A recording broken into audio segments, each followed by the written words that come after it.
Part 13. Mengingatkan masa lalu. Aku tidak pernah membenci Bu Sandra.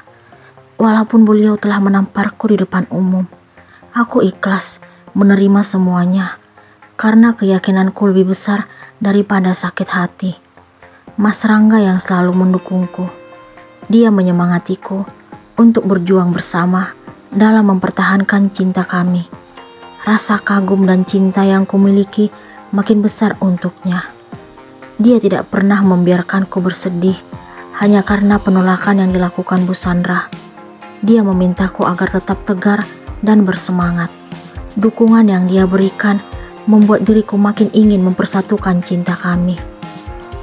Sayang, besok pagi aku jemput kamu ya, ucap Mas Rangga saat mengantarkan aku pulang. Mau kemana Mas? Tanyaku heran karena besok hari Minggu dan kantor juga libur. Aku mau bawa kamu ke rumahku. Apa? Gak salah tuh Mas. Aku sangat kaget. Memangnya kenapa kalau aku ngajak kamu ke rumah? Gak salah dong mau kenalin calon istri pada orang tuaku, terutama papa. Tapi Mas, aku belum siap. Aku belum mengumpulkan kekuatan menghadapi orang tuamu. Kamu gak lagi bertarung sayang. Untuk apa mengumpulkan kekuatan? Tapi aku benar-benar takut Mas. Ada aku yang selalu di samping kamu. Jadi gak perlu takut. Ya udah, terserah kamu aja. Gitu dong. Sampai ketemu besok pagi sayang. Dia mendaratkan ciuman di dahiku. Oke Mas, bye. Aku pun turun dari mobil Mas Rangga. Aku belum mampu memejamkan mata karena bayangan untuk bertemu orang tua Mas Rangga masih sangat membebani pikiranku. Aku masih bingung menghadapi kenyataan yang akan kuhadapi besok. Sangat jelas dalam ingatanku saat Bu Sandra menamparku kala itu. Sebenarnya aku tidak dendam sama sekali terhadap beliau. Namun membayangkan hari esok harus bertemu dengannya membuat diriku selalu ingat dengan kejadian itu. Aku harus kuat dan yakin karena ada Mas Rangga yang selalu mendukungku. Dia laki-laki hebat yang tidak pernah bosan dan lelah untuk memberikan dukungan penuh kepada aku. Terdengar suara pesan masuk dari ponselku. Sayang, udah tidur belum? Ternyata isi pesan dari Mas Rangga. Belum Mas. Kenapa sayang? Masih kepikiran dengan besok? Gak perlu dipikirin. Kan ada aku yang selalu ada di samping kamu. Aku udah berusaha nyantai Mas, tapi tetap aja kepikiran. Ya udah, sekarang coba membayangkan yang indah-indah aja. Bayangin tentang kebersamaan kita. Terus, perlahan-lahan pejamkan mata. Nanti juga pasti pikiran rileks dan kemudian mengantuk. Iya Mas, nanti aku coba. Udah ya sayang, cium peluk sayang untukmu. Muah, I love you. Bye. Muah, I love you too. Bye. Kami pun mengakhiri pembicaraan. Ini merupakan hari paling mendebarkan bagiku. Hari pertemuan dengan orang tua Mas Rangga. Aku merasa deg-degan dan gemeteran. Layaknya orang yang sedang jatuh cinta. Rasa takut yang ada pada diriku belum mampu aku tepiskan. Kok diam aja sayang? Tanya Mas Rangga saat perjalanan menuju rumahnya. Aku deg-degan nih Mas. Aku memegang dada. Mas Rangga meraih tanganku. Tangan kamu dingin banget sayang. Tuh kan, aku benar-benar ketakutan. Jawabku. Coba tarik napas, kemudian keluarkan melalui mulut. Aku mengikuti arahan Mas Rangga. Gimana sayang? Udah enakan? Mendingan Mas. Ya udah, kita turun ya. Turun? Iya sayang, kita udah sampai di rumahku. Ketakutan berlebihan yang kurasakan membuat diriku tidak sadar kalau kami sekarang sudah berada di halaman rumah Mas Rangga. Rumah yang begitu megah dan sangat besar, bak istana kerajaan. Jika dibandingkan dengan rumahku, sungguh sangat jauh berbeda. Jika diibaratkan dengan hewan, Perbandingannya antara gajah dan semut. Mas, apalagi sayang? Aku takut. Harus berani, harus maju. Ini demi cinta kita. Semangat.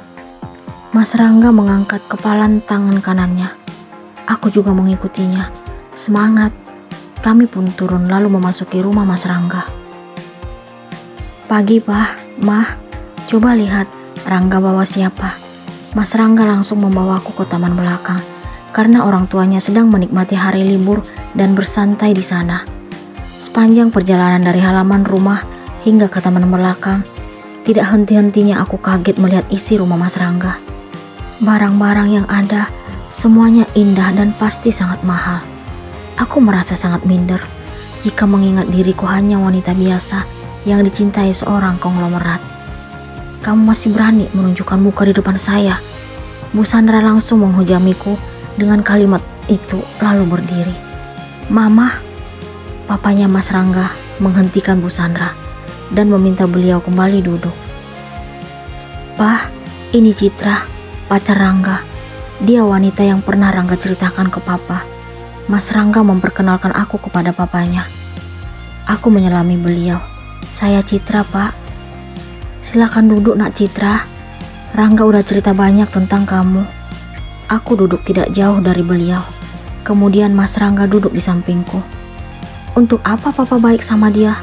Bu Sandra tampak sangat kesal melihatku. Mama kenapa sih? Pagi-pagi bawaannya udah marah-marah. Mama benci dia, Pak. Apa alasan Mama membenci Citra? Karena dia itu nggak tahu diri. Mama, kenapa Mama jadi kasar seperti ini? Wanita yang Papa cintai sangat lembut dan tidak pernah membenci orang lain. Dia yang membuat Mama jadi kasar. Masalahnya apa, Mah? Dia merayu Rangga, Pak. Hentikan, Mah. Udah berapa kali Rangga bilang, Citra nggak pernah merayu Rangga. Kami saling mencintai.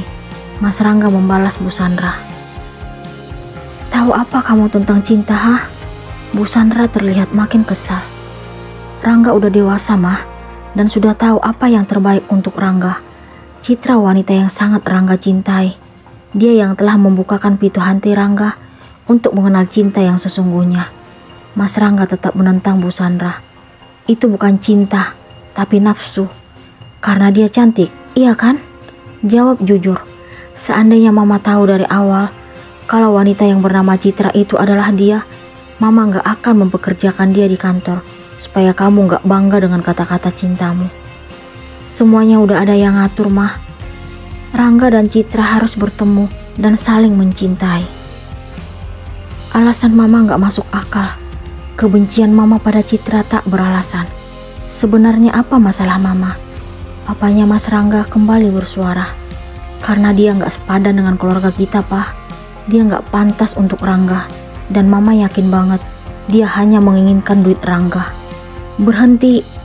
Aku berdiri karena tidak tahan lagi mendengar perdebatan mereka. Cukup, Bu Sandra. Jangan hina saya lagi. Saya gak kuat. Rasanya sakit, Bu. Air mataku akhirnya jatuh membasahi pipi. Kalau kamu tidak ingin dihina, tinggalkan anak saya, gertak Bu Sandra. Aku menghampiri Bu Sandra, lalu berlutut dan menggenggam kakinya. Maafin saya, Bu, tapi saya nggak bisa. Saya mencintai anak Ibu. Apa salah cinta kami, Bu? Kenapa status sosial harus disangkut pautkan dengan cinta? Cinta itu tidak bersalah, Bu. Saya harus melakukan apa supaya Ibu percaya kalau saya sangat mencintai Mas Rangga? Saya tidak pernah berpikir sedikit pun dengan uangnya. Yang saya rasakan untuknya hanyalah cinta. Tolong percaya sama saya, Bu. Air mataku kini telah menganak sungai. Lepasin. Bu Sandra mendorong tubuhku hingga tersungkur. Mama. Mas Rangga segera menolongku. Wajah Bu Sandra tampak sangat panik melihatku tersungkur. Cukup, Mah, bentak Papa Rangga. Ini bukan Mama yang Papa kenal. Ada apa denganmu, Mah? Jangan bilang kamu ngelakuin semua ini karena dendam di masa lalu. Jangan ingetin Mama tentang masa kelam itu, Pak. Mama gak mau. Wajah Bu Sandra terlihat mengalami perubahan. Masa lalu apa, Pak?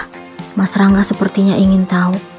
Kamu gak perlu tahu, dan itu urusan mama, jawab Bu Sandra. Apa hubungan masa lalu mama dengan keberadaan Citra, Ma? Mama udah bilang, itu bukan urusanmu. Kalau hal yang berkaitan dengan Citra akan menjadi urusan Rangga, Ma.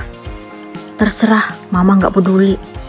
Aku tidak mengerti dengan permasalahan yang terjadi dalam keluarga Mas Rangga. Aku makin bingung, kenapa masa lalu Bu Sandra tiba-tiba dikaitkan dengan keberadaanku. Ada apa sebenarnya? Apa hubungan masa lalu Bu Sandra dengan Citra?